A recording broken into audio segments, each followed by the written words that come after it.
বিসমিল্লাহির রহমানির রহিম। আসসালামু আলাইকুম দর্শকবৃন্দ, কেমন আছেন? আশা করি ভালো আছেন। আমিও ভালো আছি। যে আজকে বাড়ি থেকে কচুর শাক আনিয়েছিলাম, সেদিন দেখিয়েছিলাম, সেই কচুর শাক রান্না করতেছি। যে এর মধ্যে পেঁয়াজ কাটা, মরিচ কাটা আর রসুন বাটা দিয়ে দিলাম। এর মধ্যে মশলাগুলো দিয়ে দিচ্ছি, মাছও দিয়ে দিচ্ছি, একটু মুসুরি ডাল ভিজে রেখেছিলাম সেটাও দিয়ে দিলাম। এটা নতুন একটা পদ্ধতিতে রান্না করতেছি, এটা অনেক মজা লাগে, খেয়ে দেখবেন। এই যে মাছটা ভাজা ভাজা হয়ে গেলে আমি এখন কচুর শাক ঢেলে দেব।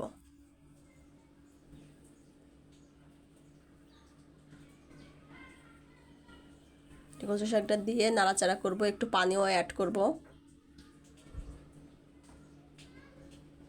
না হলে মাথা ডাল এগুলো সিদ্ধ হবে না। এই যে পানি অ্যাড করে এবার নাড়াচাড়া করে দেখতেছে যে তাড়াতাড়ি সিদ্ধ হয়ে গেল। আমি কাটাগুলো বেছে বেছে ফেলে দেব।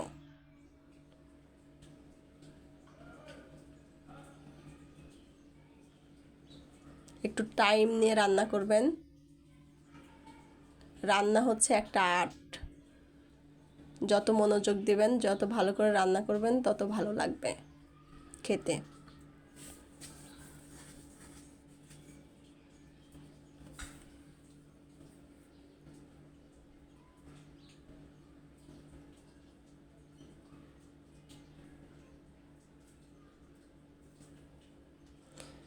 আমি এর মধ্যে পিঠুলি অ্যাড করব। আমাদের দেশে পিঠুলি বলে এটা। আতপ চাউলের গুঁড়া বা আতপ চাউল ভিজে বেটেও দেয়, এটা দিলে আঠা আঠা হয়।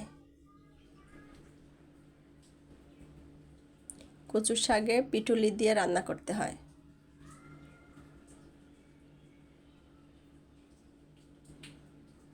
আমাদের পাবনার লোক পিঠুলি দিয়ে রান্না করে, তরকারিতে ভাজনা বাটা খায়। অনেকেই খায় না, অনেক এলাকার লোকজন এগুলো খায় না। আমাদের এলাকার লোকজন এগুলো খায়। তো প্রায় হয়ে আসছে।